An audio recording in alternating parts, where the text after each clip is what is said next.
Good morning, ladies and gentlemen. It is the third Thursday of the month, and we are here at 9 a.m. online at 9 with Event Ensemble and the amazing Miss Details, Tanya Gagnon. I know I'm like butchering that. Gagnon?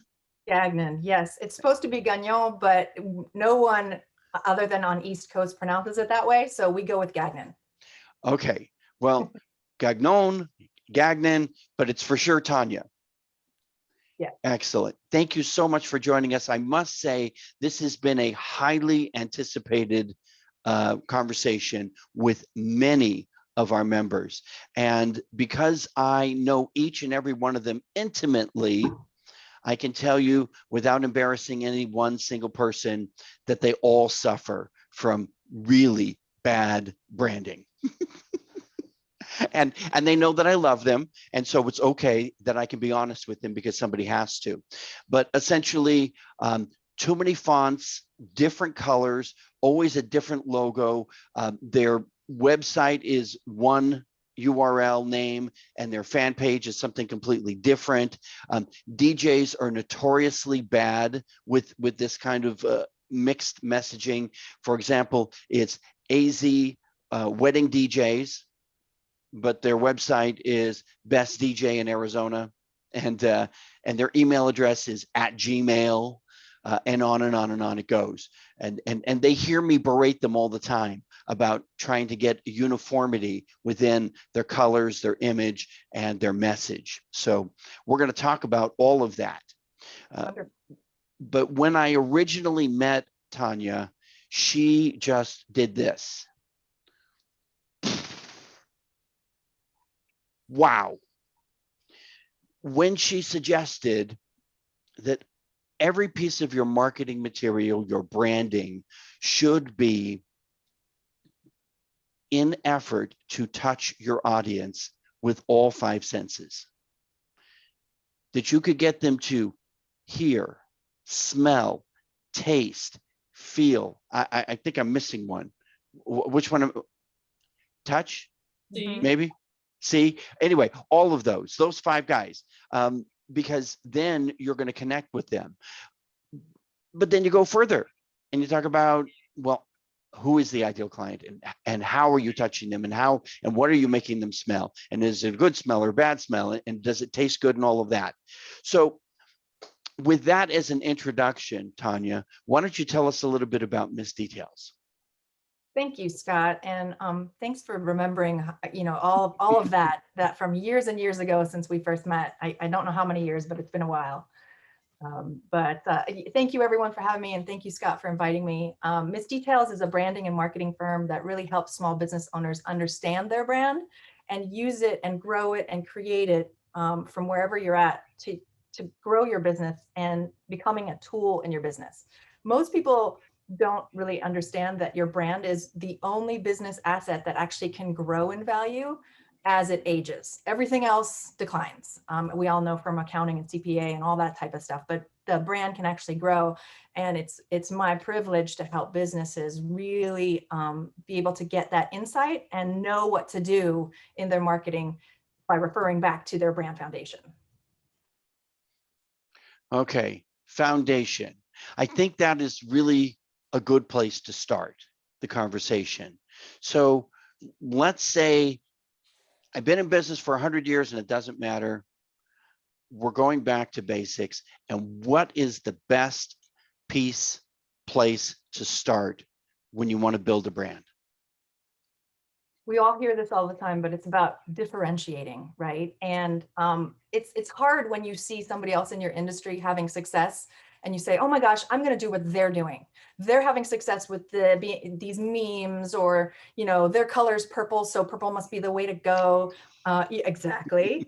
Everyone wants to emulate success. But, really understanding the why behind those decisions is the core, and the foundation is it. So even businesses that we go to who've been in business for about 25 years, they've never had to do marketing. They've always just had referrals, and now they really need to up their game. They're not sure what that means. They don't know if it needs a refresh. It's really about going back to who you are.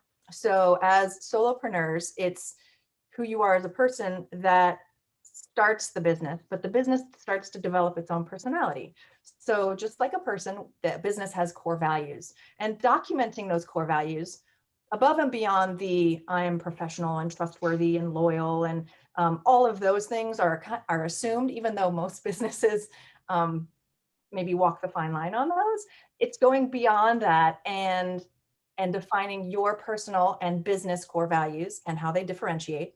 And then as the business grows, making sure that you're staying true to those core values. And from the core values, just like a person, a personality develops, character traits. If like one of my business core values is giving back and giving back specifically to animals quite a bit. So it would be beyond my core values if we were to disregard helping animal nonprofits and trying to support that industry as well. Just small decisions can be made from that core foundation. And once you have that, you can start to define the fun stuff, how it feels, how it looks, and that sort of thing. So they call it brand messaging and positioning and differentiating, all those big words, but it really stems from who you are as a business. Okay. So you've thrown a lot here. Let's talk about some of this for a moment. Nice mug, by the way. The differentiation, tough word there.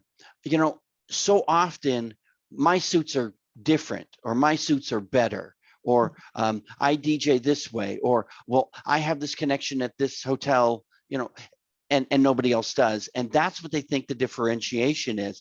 But what I'm hearing from you is it really stems from your core values, and what might make you different is in fact one of those values. And you're recognizing and promoting or letting people know about that core value is something that's going to draw people to you. Definitely. Balancing both creativity and a business mindset is something that I value in myself and the people who work with me and for me, because I'm a small business owner, and I understand that we don't have unlimited budgets and unlimited time. And I try to make decisions for my clients based on that mindset, as well as the most ideal thing to do. So in an ideal world, it takes, 9 months and lots and lots and lots of money, and we should do absolutely everything. But oh, you're a small business. You might not need this giant book of brand standards that, a Fortune 100 company might need. Let's see what you really need. And we kind of balance that creativity with the business side. So again, core value, but now I'm telling you how I use that value throughout my business, and I'm differentiating myself at the same time. A lot of times it's also about your why. So why did you get into suits or DJ or, floral? Maybe there's a story behind it where you saw how it really affected your brother at his wedding and how it made that emotional pull, and you tell that story and somebody else that story resonates with them. So it's really about that connection on a different level. David has a question. Okay, hold that thought. Is it David? David Heffern, hand raised. Thank you. Oh, Pearl, work with me here because I'm really focused on my conversation here. David, what you got? When it comes to differentiation, I love what Tanya just said. Hello, Tanya. It's been a while. Hey, nice. Anything in your process can be a differentiator,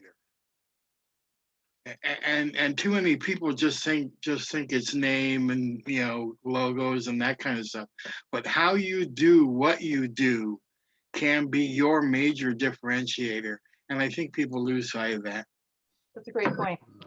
Very good. Yeah, there's a whole way. I mean, obviously it's more than this conversation, but David brings up a fantastic point. Thank you, David. So Tanya, do you think then that it's of value for us to have our core values listed on our website and to reference them in our social media posts? Yes. And you don't have to be, sometimes they're listed on the about page, and sometimes they're more of an internal guide, and that can be balanced depending on the audience that you're speaking with. And how we usually use them in social media or posting or things like that is they inspire the posts.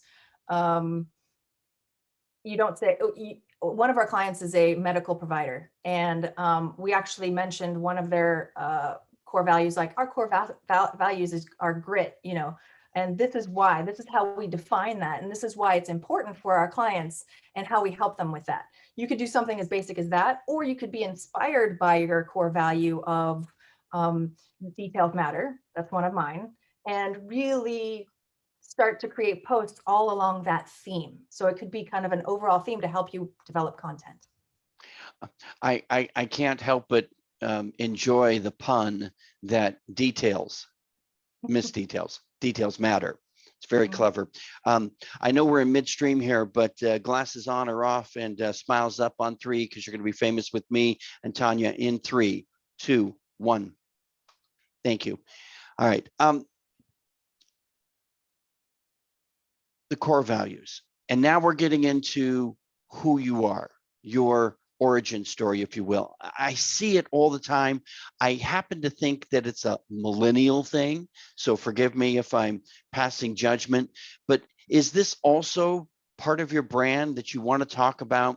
Why you mentioned why, so why you do what you do, how you started, what was your motivation, what was the impetus of the idea or the concept behind your business? Again, I think of it as fluff, but is it important? It is, and it's not. So it depends on the business. You know, believe it or not, there are some people who somehow fell into whatever they're doing. You know, they inherited it from their parents and they don't really love it, but they're continuing it, you know, and that sort of thing. So it's really hard for them to get emotionally involved in their story and their why. It could be, you know, that they're a franchisee and they wanted to make money and they chose a solution that was the most optimal for making money. And it's delving a little bit deeper where we could all be doing many other things to make money. Why do we stay in this day in and day out? So your story might not be an origin story. It could be. There could be a really great why. And Simon Sinek does a great TED talk on that if anyone wants to watch it. Very clear and helps you develop that. But it's also about kind of the why, your story, why you continue. Why your clients chose to work with you, and you know that story. Why you love to work. Maybe you have a handful of clients who are your favorites, and they're your favorites because you just get so much joy out of helping them XYZ. That sort of thing. Okay, so brand, colors, but what about the logo? Super important, as we all know. And I love that you brought up consistency. Once you do have a logo for your company, it's important to use it consistently across all platforms. But developing that logo is really the beginning of your visual brand image, and it synthesizes what we were just talking about.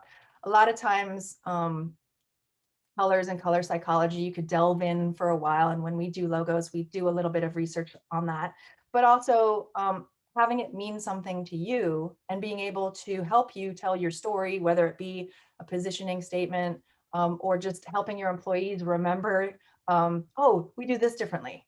You know, it's really, really helpful to have that as the foundation. And then all your visuals support whatever design elements come up in that logo. So do you think that this color chart is of value when you're considering what color to choose? Do these things still really apply? You know, that the orange yellow there is clarity and warmth and optimism, and that the purple, which is our purple, is creative and imaginative and wise, or is this still too old school? No, I think it definitely still applies. And believe it or not, that all of those positives also have negatives associated with them. You know, sometimes like on the negative side, like blues, for example, are very strong, but if when positioned by food, sometimes they don't frame the food in the right way. So a restaurant needs to be careful using blues.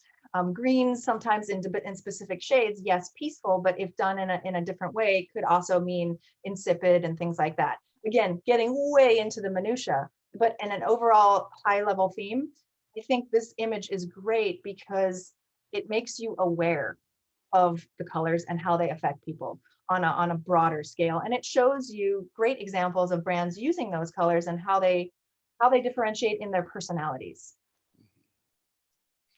Personality. So I'm assuming you take that into consideration when you're helping somebody to create their brand. Oh, definitely.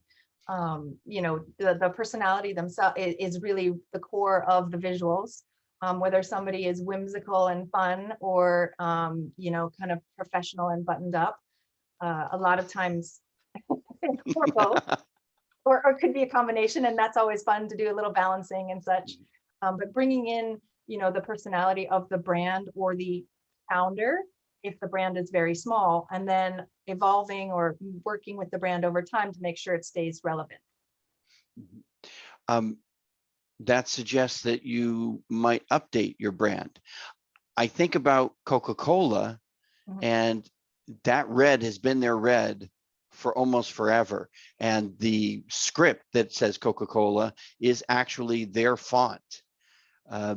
And the same is true for Pepsi. And those things have changed a little bit over the years, but for the most part, they have remained pretty consistent.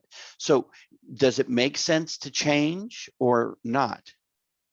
It does. And you know, depending on the time, there's more extensive changes or there's slight tweaks. Over the years, it's a great example, Pepsi and Coke. Pepsi has done more robust revisions to their logo, let's say. You know, sometimes it comes out and it's much more simplified than the revision before. And believe it or not, Coca-Cola actually does almost the same amount of refreshing to their brand as Pepsi does. It's just theirs are done in such micro increments that you really can't tell. And they're more of a classic, right?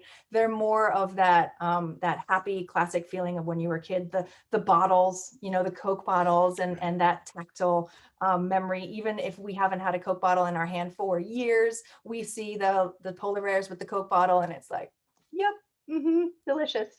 And where Pepsi's much more modern and forward moving. But for my brand, I've been around since 2004. I have refreshed my logo and my look and feel 3 times.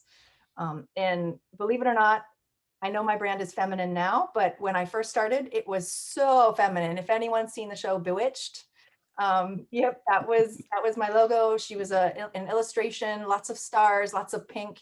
Then the next revision again kind of evolved and grew her up a bit as I evolved and my services evolved. And then this revision, I actually 2 years ago tried to remove the girl who represents my company and played around with changing the name perhaps. And I got such pushback from my current clients and prospects who knew me that it was clear to keep it around. But I definitely removed a lot of the pink, even though it's still one of my secondary colors, but and grew her up even more because we offer so much more than just design.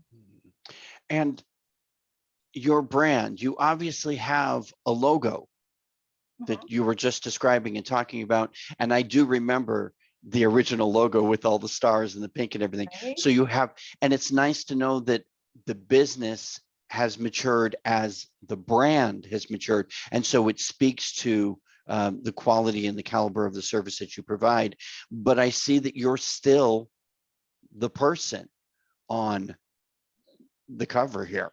So are you the brand? I mean, people have to make this decision about a company. Obviously, Staples is a large organization, so there is no person that is the brand. Expedia, another example for travel. There is no person, right? Or even Bill Gates from Microsoft. He's Bill Gates, but his picture is not there. So do we have to think forward or think ahead when we think about putting our brand together? And are we the brand? I know there's a lot there. Just answer what you like. It's Scott, you and I are always kind of on another level, and it's like you're reading my mind.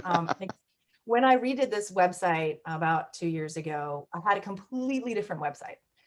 There were no pictures of me except for on the about page. It was more about my team because I do have designers and developers who work with me, content strategists and social media people. But everyone who reviewed the test site said, you know, it doesn't feel the same. And not only obviously the logo had changed and the look and the feel, but the fact that people are still really coming to my company because of my my creative direction, my strategic viewpoint. And I had to take ownership of that. Unlike you, Scott, I'm very uncomfortable being in front of the camera. I'm very uncomfortable speaking. So this is actually the perfect venue for me. But I realized that I had to put up photos of me. People had to get to know me online versus having to meet them in person anymore. And it was a big decision to make sure that I am the representation of the brand, but I am still personally the brand. When I work with other clients and we're creating a new brand or we're refreshing or revamping, that question comes up a lot. Is it going to be just you, or are you going to have other coaches work with you or other team members who are going to eventually have clients? And it's really important to think about that and pull yourself out of the core of the brand if you know next year you're going to hire 5 other CPAs who need to use the brand as a marketing tool. Great information. You know, I appreciate the compliment about us being on the same page. Every time you speak, my mind is going a mile, 1,000 miles a minute and trying to keep up with the conversation. The idea that you have a brand, you either have a business or you have a hobby. You have a hobby or you have a job or you have a business. If you really want to build a business, and I'm not talking about an empire necessarily, but a business that is beyond you and your talent and your time, then your brand is really important, because then it exceeds who you are and what you do. And what I'm talking about here is if you ever want to sell your business. I know in the span of the 41 years that I've been a professional DJ, only 2 DJs that have actually been able to sell their business at a profit. Because so many of us think, well, I've got all this equipment, I got all this gear, I've got all this, collateral and all this merchandise. They're not going to buy that. They're going to buy the brand. They're going to buy what is the longevity of that business. And if you're thinking forward, that it's not just you as the artist or you as the Santa, but that you want to build a larger organization, the brand is what will do that for you.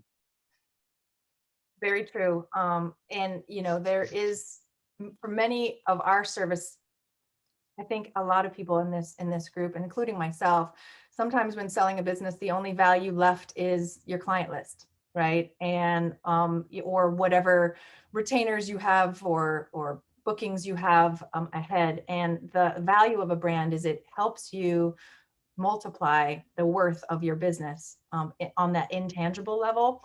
And the cash flow is one thing. Open your books, kind of look at all that type of stuff. But building a brand that becomes an engine or a foundation for your marketing that draws in people.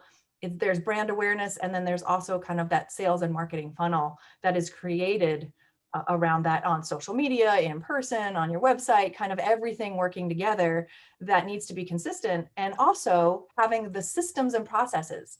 So it's not just about you personally doing everything and posting everything and making sure everything's fine. But if you remove yourself, everything just stops. If you have the core foundational documents where somebody can read through and understand who you are, if you have a system and a process documented on this is what we post on social media, when, how, all that fun stuff, it becomes so much more valuable because it's repeatable. And duplicatable. Yes. All right. So you mentioned not seeing your clients in person.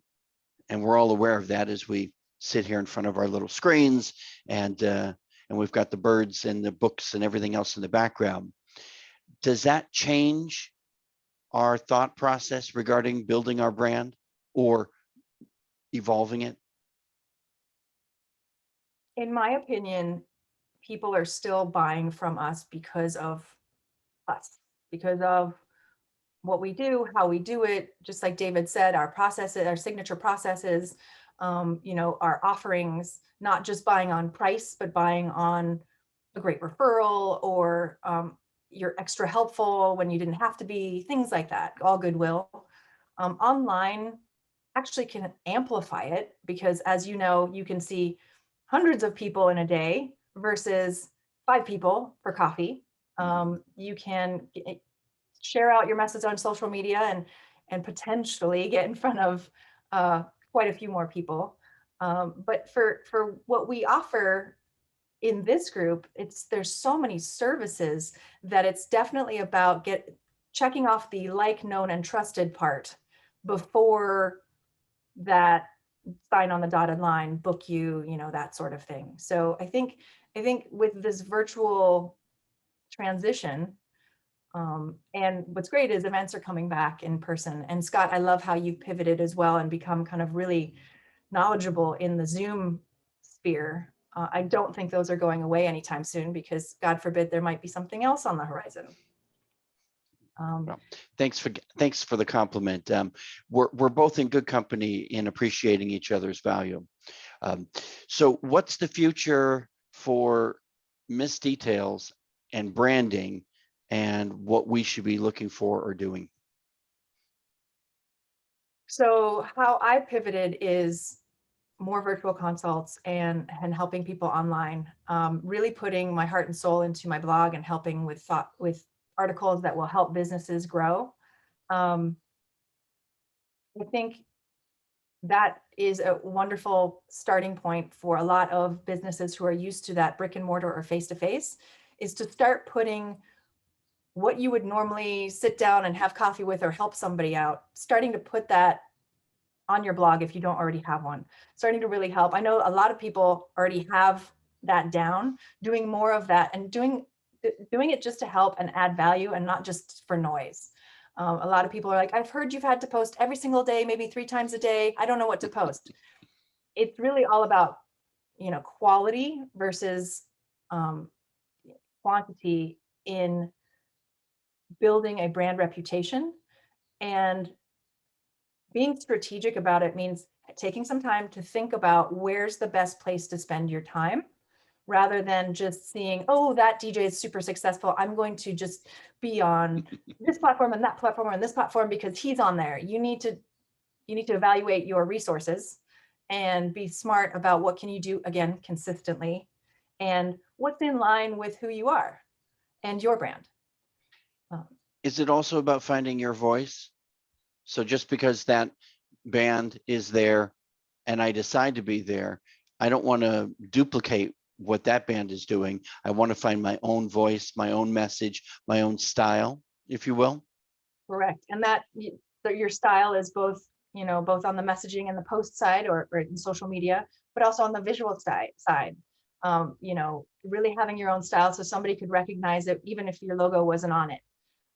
And being recognizable because of the things that you post out, and the helpful, if you're extremely helpful, or if you're educational, or if you're fun, really staying true to that. You're right, Scott.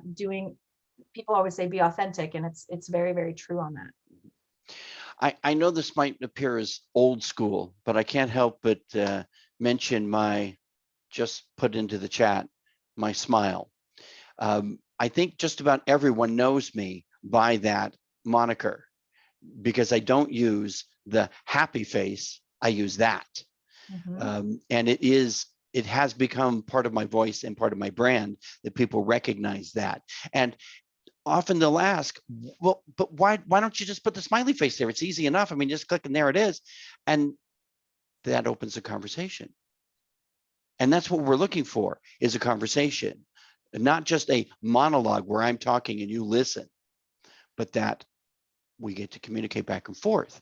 And there's a story behind why I do that. And so it's now part of my brand.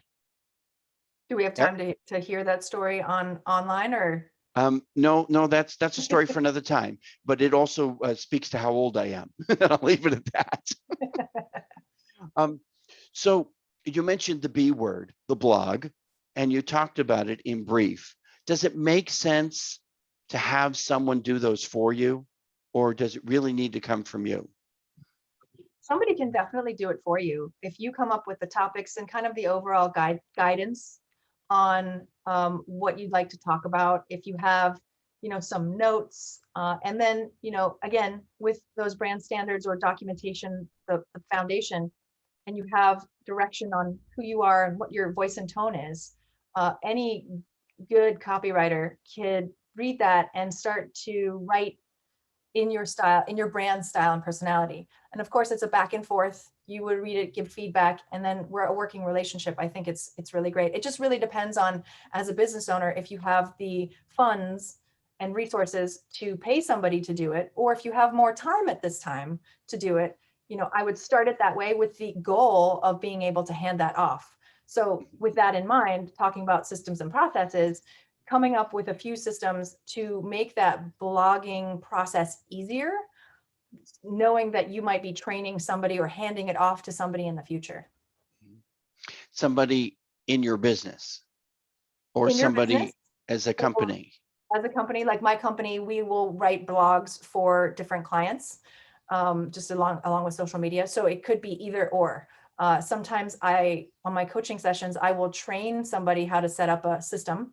And if they say, oh my gosh, Amanda, she's such a great writer. I'd love her to start writing the blogs. She might need a little bit of marketing training in order to think that way, or a few articles read and things like that. And then you could train somebody in-house if you're already paying them hourly and they have some time. If obviously it's not going to be as perfect as if you were to hire somebody who that's what they do day in and day out.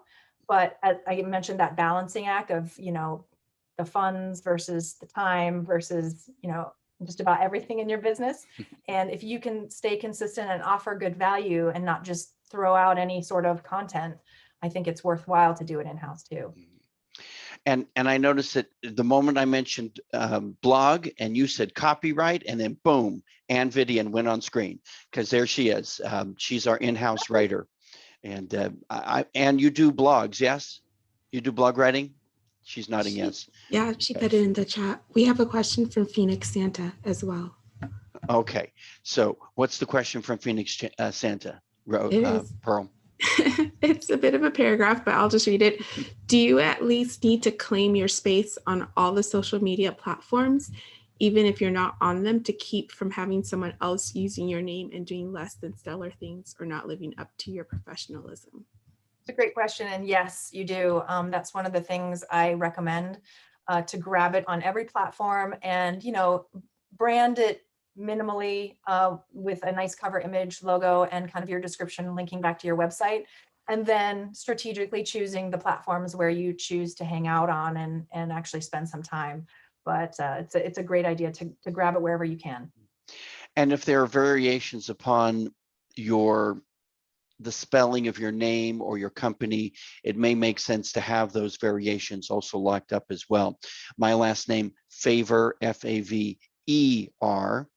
So I have Scott Favor, as it's properly spelled.com, but I also have Scott Favor with an O-R.com, because then that locks that up so somebody can't steal that and do some parody on me. And same thing with your businesses. If there's an S or there's not an S, that kind of thing, you can just protect your brand as you move forward. Any other questions that I'm missing, Pearl? Because you're my go-to girl today. No, we're good so far. All right. So we got blogs, we got copy, and we talked about multiple platforms, social media platforms. So old school, like 15 years ago, everything was consistent. Everything was the same. And I have the same picture on LinkedIn as I have the same profile picture on Facebook as I have on my personal page, on my fan page, as I have on Instagram, yada, yada, yada, yada. And then all of a sudden somebody said, but wait, LinkedIn is more like B2B. It's a different audience. So don't I need a different look for that platform? And that's the question. So on your personal profile, yes, it's definitely much more professional. Every business should have a business page as well. I would say consistency is key there, and having your logo as your profile picture on all platforms, to be able to be recognized that way. And then cover images can vary, or they can actually be the similar message or design on all of them that maybe changes every quarter or every 6 months, or even more if you have the bandwidth to do it. But you're right, as far as professionally, like LinkedIn, I have a professional photo, and Facebook is my personal Facebook. And I realized when my dog's butts were my profile picture for a while, because I'm not personally in any groups. However, when you and I started the conversation, I figured I'd change it. It's something very much more casual, my husband and myself, but it's still me versus my dogs. I remember the dogs. There's a question from Ingrid about use of a mascot. Great question. Tell us, well, first of all, I'm going to give you the preface, Tanya. Lee and Ingrid, tell us about your mascot.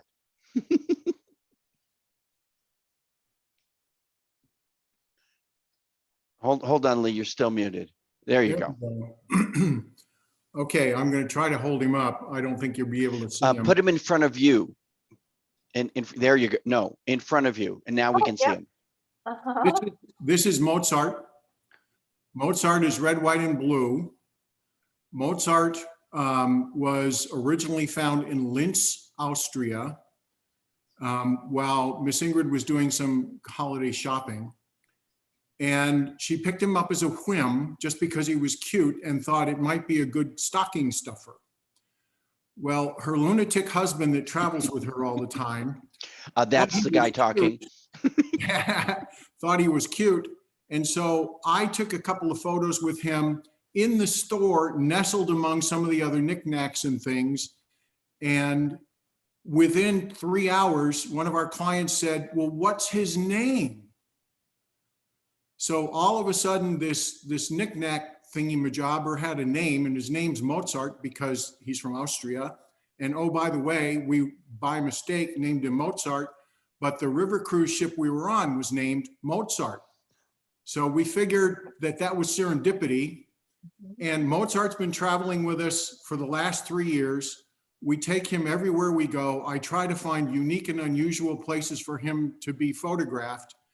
And I will tell you, since I'm responsible for most of our posts on Facebook, when Mozart's included and we tell people what Mozart's doing or what he ate for dinner or which kind of gin he likes in his gin and tonics in Ireland, he gets more post likes than anything I could say or any photograph I could take. So he has become part of our brand, if you will, by complete mistake.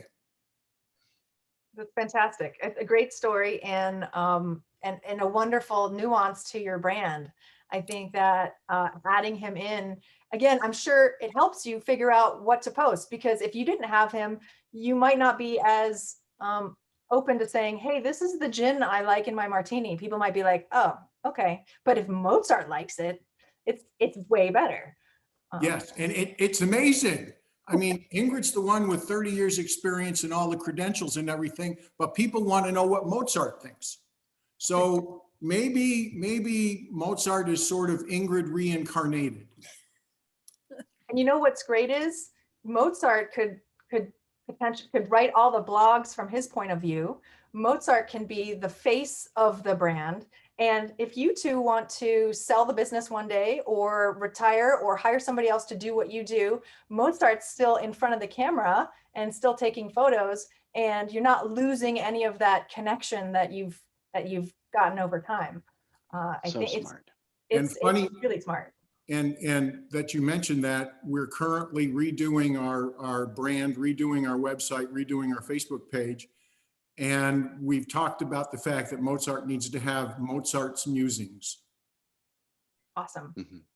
Yeah. Awesome. And yeah, I think that story now, it makes me feel like I'm an insider in your business, and I understand something that not everyone understands. I know the origin story of Mozart, and I'll probably tell it to a few people, kind of saying, oh my gosh, you've got to go here and you've got to see this. And it's lovely seeing a small business doing it versus, kind of the gnome, which is paid millions of dollars for his thought leadership, right? Right. Or the gecko. Or the gecko, yeah. Yeah. Mhm. But just, oh, can I make one note on mascots? Please. Yes. So I have mascots for my firm, and they're my two greyhounds, and they have their own social media. I miss details, they're doggy details. So for a long time, because I am such an avid supporter of animals and rescues, I would post quite often, this is what the Humane Society is doing, this is what this, and it's sort of didn't connect with what my brand was all about and how I help business owners, because not everyone loves animals as much as I do. So I pulled that part out, and my mascots now are the voice of that. And they talk about, and I have no problem supporting and tweeting and posting and really talking about all things animal on theirs. And there's a slight mention that we give back to animals on my website, but it's not all encompassing. So a mascot like I have is not as helpful as something, as like Mozart would be. And they pretty much lay around all day and don't really help me with the work anyway. They earn their kibbles, I'm sure.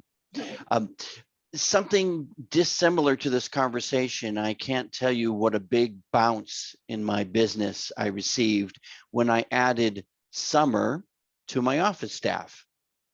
The problem was that Summer didn't last very long because it was no pun intended, her name really was Summer, and it was a summer job.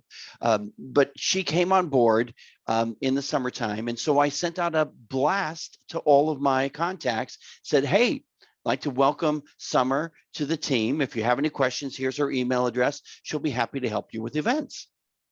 I can't tell you how many people responded to her email address, people who I hadn't heard from in years, asking about our DJ services.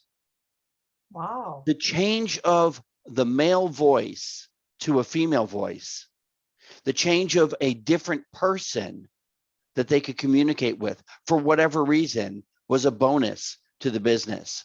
So if you're the male in your company or the female, you may find that it may benefit you to have another voice, even if it's fictitious, because Summer stayed with the company a lot longer than the summertime. I'll just leave it at that. So we've got a few minutes. I'd love to open it up for questions and see if anybody would like to ask Tanya some questions directly. Just unmute yourself and go to town. I have questions. I'm Elizabeth. I'm with Hi. Big AZ Tents and Events. Some of the people in this group know my background and my brand story, and it has evolved.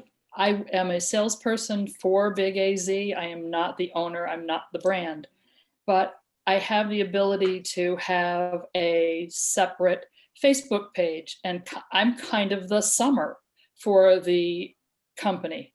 I'm the female face who is talking to someone who's thinking about putting up a tent. But I also have this other half of what the company does, and it is a disconnect in how I'm going to put a different picture up of how we present ourselves. And it seems to me frequently to be a two-sided. Can you see some of the things I have behind me?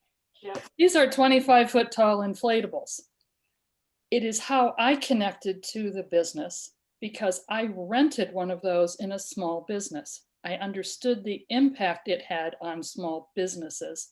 And then as I joined the staff of the company, we do more things than just these inflatables, because usually those inflatables signal to companies that something's happening at a business. And sometimes it has to do with things that need tables and chairs and customer appreciation days or grand openings. But it also, the same types of things are used for weddings. And so the imagery of this red, black, and white label of the brand, these giant 25-foot tall inflatables, and the softness of a wedding somehow fight each other in my mind. What incongruent? They're not, but they're my brand story. They're my connection to the company. I understand the value that those have for one part of a business. And I also understand that others need the same things that we have when we're putting on a wedding as when we're putting on an arts festival and they need tents, or the Dragon Boat Festival by the lake. They need shade. There's lots of things that we do. And the disconnect of how to package that has been my struggle. Do you have some suggestions, Tanya? Yeah, it is a challenging situation, because I see what you mean, just as far as alienating one audience with another product and such. But you brought up the fact that, you know, those inflatables make a statement. They say, hey, there's an event going on, there's something fun, there's something, like, they draw attention. And Sure. they begin the event sometimes on the edges or on the corner of a street or in the backyard, or, you know, in parks. Same thing with tents, where they frame the event. And tents are not just functional, right? They also offer a certain look, especially for a wedding. Some of those beautiful white tents with the chandeliers inside, and those, you know, those plastic windows that look ornate, really kind of offer a look and feel that maybe a bride is going for. So it's all about being able to help events stand out, or help events be more than they would without your services.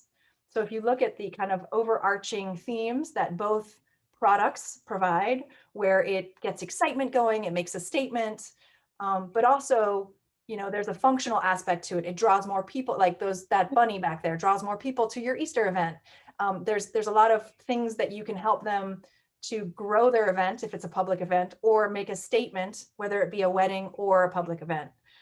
So really kind of delving into the benefits that you mentioned might be a great umbrella. And then you can piece off and say, you know, these inflatables, because who knows, a bride might want an inflatable alligator at their wedding. You never know. But it's about kind of taking those products and then talking about them separately depending on your audience. Does that help? I think so. I'm going to connect it back to one of the things you said you showed earlier, Scott. It had a rainbow of colors, and the red color was excitement. And you just mentioned excitement and brand attention. I'm going to process I like that a little Okay. bit. I'm just going to Yeah, wow. thank you. I'm just going to wow for a moment. Did everybody see that Anne said that there was an inflatable dinosaur at somebody's wedding? Yes. Okay, that's pretty cool. Bride loved dinosaurs. Okay. I know we're Our out of time, dinosaur but was- Ingrid had a question, and I didn't know if she wanted to give some context or if we had time for that. Yeah, because I was additional going to question. translate it, and I might butcher that. So give us your take on that question, Ingrid, and then I'll augment it if I think. Well, here's Ingrid again. Oh, okay. I'm not sure what Lee typed or what. Okay, so here's what's going on. Yeah. We recorded a Merry Christmas, Happy Hanukkah when we were in a small town in Germany, and I posted it on the EE Facebook page. And just within the EE community, the reception was hugely positive. So we have, for the last 3 years now, been collecting videos and periodically putting them on our Facebook page. While we're redesigning our website, the gentleman we hired to do that is saying we need to have a YouTube page, or YouTube channel, pardon me, for all of these videos. What's the best way for me to use videos? I agree. As far as you've got the videos, definitely YouTube, because YouTube is not only a channel where people can go and find you, but it also helps with your search engine optimization because of the Google relationship.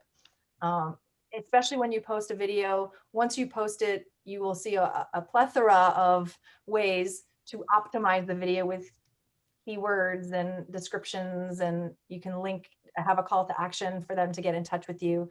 So if you've got the videos, I would definitely start a channel. I definitely brand it and have your links up. For me, I struggle with video personally for my business, and that's on my list this year, is to really build out a lovely gallery of helpful videos. But I still have a YouTube channel. I have one video up there, and I still have one for my business. And if the more videos you have, the better. And when you share them out, share out the YouTube link, so the stats get added to the YouTube channel itself. I will ditto everything that Tanya just said. Best thing I ever did for my business, not just Event Ensemble, but my business, was to create individual YouTube channels for each of my streams. And I have a couple of them. But just speaking for the DJ section, the link is so easy to share. It's easily, readily recognizable by all social media platforms. And so it immediately shows, a thumbnail of your video. And once you create that library, a lot of times people think, well, okay, I'm done. But you can have this concept of what I refer to as evergreen, because if I'm performing at the circus, let's say, the 3 o'clock show is the same as the 6 o'clock show. The only thing that changes is the audience. And the same thing is true for our audiences that are interested in bands, musicians, DJs, magicians, or whatever the service is. The audience changes, but the service doesn't. So you can have in rotation every 6 to 8 months the same content, but because the audience has changed, it looks like it's brand new. During my COVID experience here, that's what I've been working on, is video. So for 24/7, I've been creating copies of videos that I've done, and I've learned how to digitally edit them. So when I restart the company now, it's absolutely going to be phenomenal, because I've got digital videos of every event, from the Super Bowl that we performed to the All-Star game to whatever, and now I can send it in with my links. And I got to tell you, it's going to be a game changer. I'm like really thrilled about coming back and having this tool available for me. It's like absolutely awesome. Howard is our snowbird. He's out of Minnesota, don't you know? And he comes to Arizona from time to time and has a great youth focused business, and is a fabulous entertainer, does tons of events with large audiences, and is always a treat. And I'm looking forward to breaking bread with you again when you come back, my friend. Sounds great. I know somebody that had such a powerful brand that somebody came and bought her company for, I think it was like $250,000. And then they gave her a position of running the company for 4 years for $250,000 a year. So not only did she not own it at that point, but then she could just manage it, and she got paid a salary, and that worked out really well for her. I love those good stories. Tanya, thank you so much for taking some of your valuable time and sharing your insights with us today about branding and brand. And wow, I can't thank you enough. A big hand for Tanya. Thank you, everyone. It was my pleasure. And I really loved being around. And if you have any follow-up questions, feel free. Scott, I don't know if you want to share my email, or you can post in I can put it in the contact information, your contact information, in the chat, if that's okay with you. That'd be great. Yeah, definitely. And right. I'd be happy to talk about any other questions offline. All right, excellent. Then by the power invested in me as a professional DJ of Southern California and Arizona, I now pronounce you all party animals. Go take on the world.